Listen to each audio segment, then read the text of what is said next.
지금부터 어젯밤 충격적인 뉴스를 보고 잠을 이루지 못했어요. 막 잠자리에 들려고 하던 밤 11시 갑자기 TV에서 대통령이 비상계엄을 선포한다는 뉴스 속보가 떴어요. 너무 깜짝 놀라서 아주 오랜 옛날 우리 가족에 있었던 일이 생각났습니다. 너무 오래된 기억이라 사실과 다르고 제가 짜맞춘 내용도 있으니 이를 감안하고 들어주시기를 부탁드립니다. 안녕하세요. 강남구 압구정동에 사는 김순자입니다. 그날도 우리 가족은 평상시와 똑같은 일상이었어요. 우리 가족의 평화로운 일상이 무너지기 시작할 줄은 꿈에도 생각하지 못했습니다. 그날 밤 저는 평소처럼 아들 부부와 함께 사는 2층 집에서 늦은 드라마를 보고 있었어요. 아들은 국회에서 늦은 회의가 있다며 들어오지 않았고 며느리는 서재에서 일하고 있었죠. 갑자기 TV 화면이 바뀌면서 비상 속보가 나왔어요. 순간 제 손에서 리모컨이 떨어졌습니다. 곧바로 아래층에서 며느리가 뛰어 올라왔어요. 며느리의 얼굴이 하얗게 질려 있었죠. 어머님, 이게 무슨 일이에요? 며느리의 떨리는 목소리가 아직도 귓가에 생생합니다. 그 순간부터 우리 집은 아수라장이 되었어요. 며느리는 곧바로 노트북을 켜더니 무언가를 쓰기 시작했고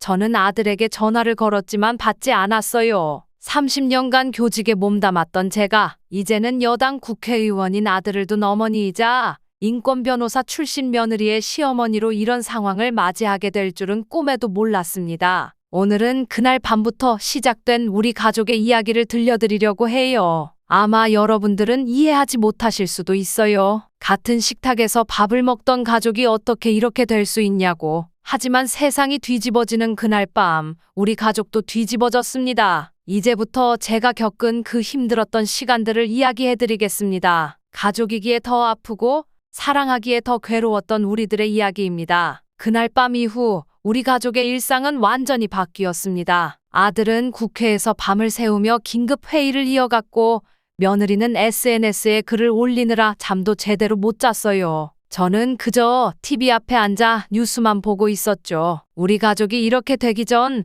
우리는 정말 화목했어요. 5년 전 아들이 며느리를 처음 데려왔을 때가 생각납니다. 당시 인권 변호사로 활동하던 며느리의 당당한 모습에 첫눈에 반했죠. 어머님, 제가 앞으로 열심히 효도하겠습니다. 그때 며느리가 했던 말이 아직도 귓가에 맴돕니다. 그 후 3년 동안 우리는 정말 행복했어요. 주말이면 다 같이 등산도 가고 명절에는 함께 송편도 빚었죠. 아들과 며느리는 서로를 아끼며 존중했고 저는 그런 두 사람을 보며 흐뭇해했습니다. 하지만 2년 전 아들이 정계에 입문하면서부터 조금씩 변화가 생기기 시작했어요. 처음에는 별일 아닌 것 같았습니다. 아들의 바쁜 일정 때문에 가족 모임이 줄어들고 며느리가 SNS에 정치적인 글을 올리는 정도였으니까요. 어머님, 제가 글 좀 올렸다고 아들 정치 생활에 문제가 될까요? 며느리가 저에게 물었을 때 저는 별일 아니라고 대답했습니다. 하지만 시간이 지날수록 상황은 달라졌어요. 아들의 정치적 입지가 커질수록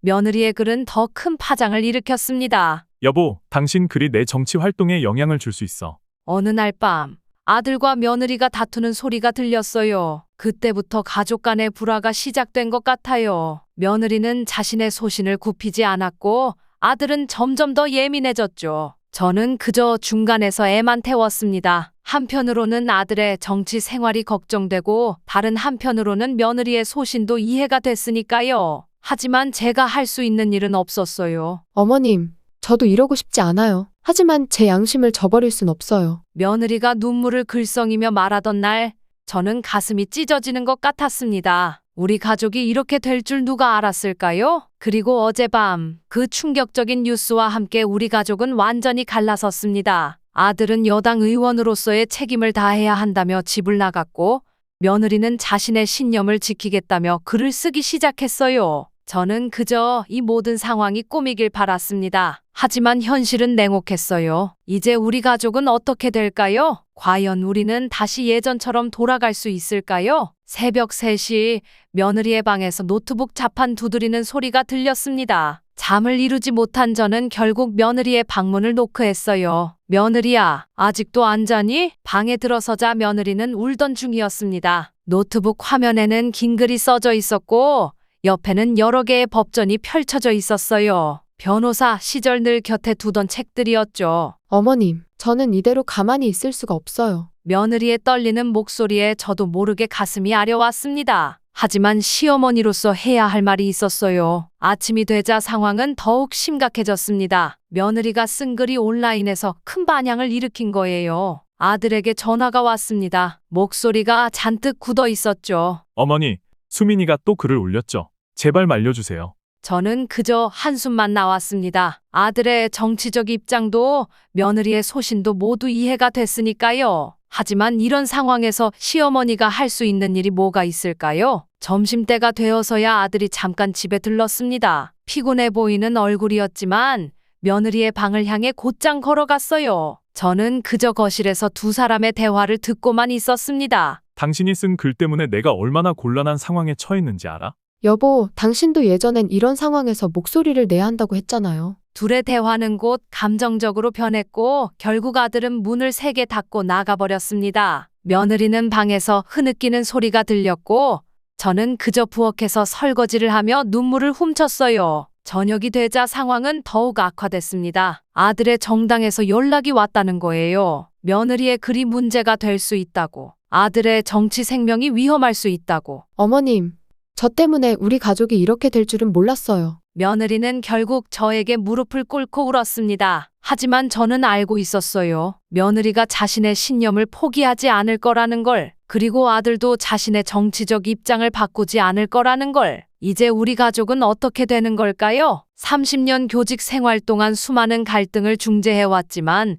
정작 내 가족의 갈등 앞에서는 이렇게 무력하다니. 이틀이 지났습니다. 아들은 집에 들어오지 않았고 며느리는 방에서 나오지 않았어요. 저는 그저 며느리의 방 앞에 맵기밥을 놓아두는 것밖에 할 수 없었습니다. 셋째 날 아침 아들 친구라는 사람이 찾아왔어요. 정당의 고위 관계자라고 했습니다. 며느리를 만나고 싶다고. 어머님, 제가 직접 설득해 보겠습니다. 그는 공손하게 말했지만 어쩐지 불편한 느낌이 들었어요. 며느리는 단호하게 면담을 거절했습니다. 어머님, 죄송해요. 하지만 저는 절대 물러설 수 없어요. 제가 쓴 글은 모두 법적 테두리 안에서 작성한 거예요. 며느리의 목소리는 떨리고 있었지만 눈빛만은 단단했습니다. 저는 그저 며느리의 손을 잡아줄 수밖에 없었어요. 그날 저녁 아들이 드디어 집에 돌아왔습니다. 하지만 평소와는 다른 모습이었어요. 얼굴은 헬쑥했고 눈은 충혈되어 있었죠. 어머니, 제가 어떻게 해야 할까요? 처음으로 아들이 저에게 조언을 구했습니다. 하지만 저는 대답할 수 없었어요. 교장 시절 수많은 학부모와 교사들의 갈등을 중재했던 제가 정작 내 아들의 고민 앞에서는 한마디도 할 수 없었습니다. 밤이 깊어갈수록 집안의 공기는 더욱 무거워졌어요. 아들은 서재에서 전화 통화를 하느라 바빴고 며느리는 여전히 글을 쓰고 있었습니다. 당신이 그렇게 소신이 중요하다면 우리 각자의 길을 가는 게 좋겠어. 새벽녘 아들의 차가운 목소리가 들렸습니다. 곧이어 며느리의 흐느끼는 소리, 그리고 다음 날 아침 아들은 짐을 싸서 나갔습니다. 며느리는 그런 아들의 뒷모습을 바라보며 한참을 서 있었어요. 어머님, 저 때문에 이런 일이 생겨서. 며느리의 말을 저는 손사래를 치며 막았습니다. 더 이상은 듣고 싶지 않았어요. 우리 가족이 이렇게 될 줄 누가 알았을까요? 그날 저녁 TV에서는 여전히 긴박한 뉴스들이 쏟아져 나왔습니다. 하지만 저희 집에는 이미 더 큰 폭풍이 몰아치고 있었어요. 가족의 해체, 신념과 현실 사이의 깊은 골짜기. 일주일이 지났습니다. 아들은 여전히 집에 들어오지 않았고 며느리의 글은 점점 더 많은 사람들의 관심을 받기 시작했어요. 그러던 어느 날 뜻밖의 소식이 들려왔습니다. 아들이 국회에서 양심 선언을 했다는 거예요. 자신의 정치적 신념과 가족의 가치 사이에서 고민했다고. 그리고 결국 며느리의 손을 들어주었다고. 어머님, 제가 잠시 들어가 봐도 될까요? 오랜만에 들어온 아들의 목소리였습니다. 며느리의 방문 앞에서 떨리는 목소리로 말하는 아들. 저는 그저 멀리서 지켜볼 수밖에 없었어요. 여보, 미안해요. 당신 말이 맞았어요. 처음으로 화해의 실마리가 보이는 것 같았습니다. 하지만 그것도 잠시. 다음 날 아침 뜻밖의 방문객이 찾아왔어요. 아들의 정당 대표실에서 나왔다는 사람들이었습니다. 의원님 댁에 잠시 들러봐도 되겠습니까? 그들의 눈빛이 심상치 않았습니다. 아들은 굳은 표정으로 서재로 들어갔고 며느리는 불안한 듯 저의 손을 꼭 잡았어요. 1시간이 지나고 아들이 서재에서 나왔습니다. 창백한 얼굴이었어요. 어머니, 제가 당을 나와야 할 것 같습니다. 순간 며느리의 얼굴이 하얗게 변했습니다. 아들의 정치 생명이 끝날 수도 있다는 걸 누구보다 잘 알고 있었기 때문이겠죠. 여보, 이러지 마요. 제가 글을 그만 쓸게요. 며느리가 울면서 말했습니다. 하지만 아들은 고개를 저었어요. 아니에요. 당신이 옳았어요. 우리가 이런 시기일수록 더 목소리를 내야 해요. 그 순간 저는 깨달았습니다. 우리 가족의 진정한 시험은 지금부터라는 걸. 아들의 정치 생명은 끝날지 모르지만 우리 가족의 진정한 가치는 이제 시작이라는 걸. 하지만 그날 밤 또 다른 소식이 들려왔습니다. 아들의 정당에서 대대적인 기자회견을 준비하고 있다는 거예요. 아들과 며느리를 겨냥한 창밖으로 보이는 어두운 하늘. 이제 우리 가족에게 또 어떤 폭풍이 몰아칠지 저는 그저 깊은 한숨만 내쉴 수밖에 없었습니다. 다음 날 아침 뉴스에서는 아들의 정당이 준비한 기자회견 소식이 대대적으로 보도됐습니다. 하지만 그것보다 더 충격적인 일이 벌어졌어요. 아들의 정당 대표가 우리 집을 직접 방문한다는 연락이 온 거예요. 며느리는 서재에서 법전을 뒤적이며 무언가를 준비하고 있었고 아들은 거실을 계속 서성거렸습니다. 오후 2시 초인종이 울렸습니다. 예상과 달리 대표는 혼자 오지 않았어요. 뒤에는 수많은 기자들이 몰려와 있었죠. 잠시 들어가도 되겠습니까? 대표의 말투는 공손했지만 눈빛은 차가웠습니다. 거실에 앉자마자 그가 서류 한 장을 내밀었어요. 이게 뭔지 아시죠? 오 의원님 부인의 글이 당에 끼친 영향에 대한 분석 자료입니다. 저는 그 순간 며느리의 손이 떨리는 것을 느꼈습니다. 하지만 며느리의 목소리는 의외로 단단했어요. 대표님, 제가 쓴 모든 글은 헌법이 보장하는 표현의 자유 범위 내에 있습니다. 침묵이 흘렀습니다. 아들은 창밖만 바라보고 있었어요. 그때 대표가 또 다른 서류를 꺼냈습니다. 이건 의원님 지역구의 여론조사 결과입니다. 보시다시피 말끝을 흐리는 대표의 목소리에는 위협이 담겨 있었어요. 아들의 정치 생명이 위태롭다는 걸 알려주려는 듯했죠. 그날 밤 우리 가족은 또다시 깊은 고민에 빠졌습니다. 아들의 정치적 미래와 며느리의 소신. 그 사이에서 우리는 어떤 선택을 해야 할까요? 어머님, 며느리가 떨리는 목소리로 저를 불렀습니다. 그리고 내민 것은 이혼 서류였어요. 이게 최선일 것 같아요. 제가 물러나면 하지만 그 순간 아들이 며느리의 손에서 서류를 빼앗아 찢어버렸습니다. 당신이 왜 물러나야 해요? 내가 의원직을 내려놓을게요. 순간 며느리의 눈에서 눈물이 흘렀습니다. 저는 그저 두 사람을 바라볼 수밖에 없었어요. 그런데 그때 현관문 밖에서 카메라 플래시 터지는 소리가 들렸습니다. 누군가가 우리 가족의 이 순간을 몰래 촬영하고 있었던 거예요. 이제 우리 가족은 더 큰 소용돌이에 휘말리게 될 것 같습니다. 과연 우리는 이 시련을 이겨낼 수 있을까요? 다음 날 아침 모든 언론에 우리 가족의 모습이 도배되었습니다. 국회의원 가정 내분, 아내의 소신인가, 남편의 배신인가, 온갖 자극적인 헤드라인이 쏟아졌어요. 저는 그날 아침 처음으로 며느리의 방에서 울음소리가 들리지 않는 것을 발견했습니다. 대신 차가운 목소리로 전화통화를 하고 있었죠. 네, 변호사님. 제가 가지고 있는 모든 증거 자료를 메일로 보내드렸습니다. 며느리는 달라져 있었어요. 더 이상 눈물 흘리는 며느리가 아닌 냉철한 법조인의 모습이었습니다. 어머님,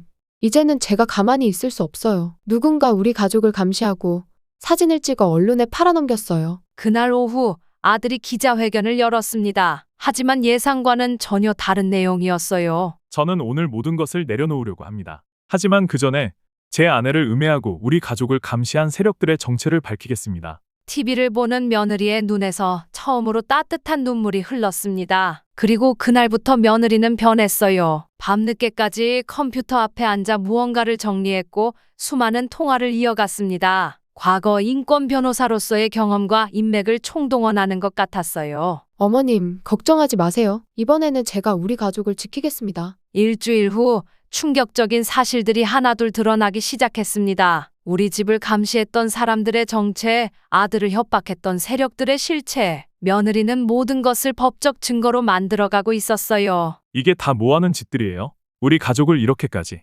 아들이 분노하며 소리쳤지만 며느리는 차분했습니다. 여보, 이제 우리가 할 일은 진실을 밝히는 거예요. 당신이 걸어왔던 정치의 길이 옳았다는 걸 보여주는 거죠. 저는 그제서야 깨달았습니다. 며느리의 그리 단순한 소신이 아니었다는 걸, 그리고 아들의 선택이 단순한 가족애가 아니었다는 걸. 며느리의 반격은 예상보다 더 치밀했습니다. 15년간의 인권 변호사 경험이 빛을 발하는 순간이었어요. 우리 가족을 감시하고 협박했던 모든 증거를 하나하나 수집해 나갔습니다. 새벽 3시 거실에서 흘러나오는 타자 소리가 멈추지 않았어요. 며느리는 매일 밤을 새워가며 자료를 정리했습니다. 어머님, 이건 단순한 정치적 압박이 아니에요. 불법 사찰이에요. 며느리의 목소리에는 더 이상 두려움이 없었습니다. 대신 차가운 분노가 느껴졌어요. 아들도 달라졌습니다. 더 이상 정당의 눈치를 보지 않았어요. 대신 그동안 보지 못했던 의정활동 자료들을 하나둘 꺼내오기 시작했습니다. 여보,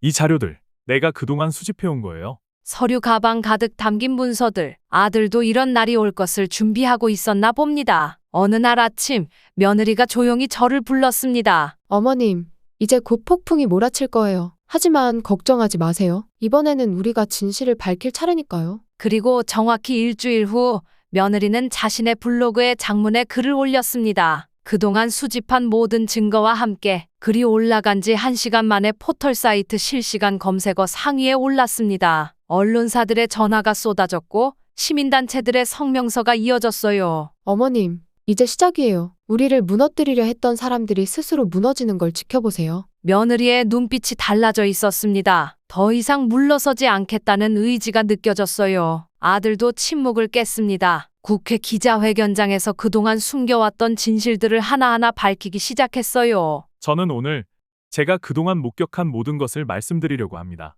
TV 화면 속 아들의 목소리가 떨리지 않았습니다. 그의 뒤에는 수많은 동료 의원들이 서 있었어요. 저는 그제서야 깨달았습니다. 우리 가족을 무너뜨리려 했던 시도들이 오히려 우리를 더 단단하게 만들었다는 것을. 한 달이 지났습니다. 그동안 많은 것이 변했어요. 아들은 결국 의원직을 사퇴했지만 오히려 더 당당해진 모습입니다. 며느리의 블로그 글은 시민단체상을 수상했고 그녀는 다시 인권 변호사로서의 길을 걷기 시작했어요. 어머님, 저희 부부가 새로운 일을 시작하려고 해요. 어제 저녁 며느리가 조심스럽게 말을 꺼냈습니다. 아들과 며느리는 시민단체를 설립한다고 해요. 정의로운 사회를 만들기 위한 작은 걸음을 시작하겠다고. 우리 가족의 이야기는 많은 사람들에게 희망이 되었다고 합니다. 권력 앞에서도 굴하지 않고 진실을 지켜낸 이야기, 가족의 소중함을 지켜낸 이야기. 어머님, 그동안 많이 힘드셨죠? 며느리가 제 손을 잡았습니다. 이제는 더 이상 눈물이 없어요. 대신 따뜻한 미소가 있습니다. 아들도 달라졌어요. 정치인으로서의 무게를 내려놓은 뒤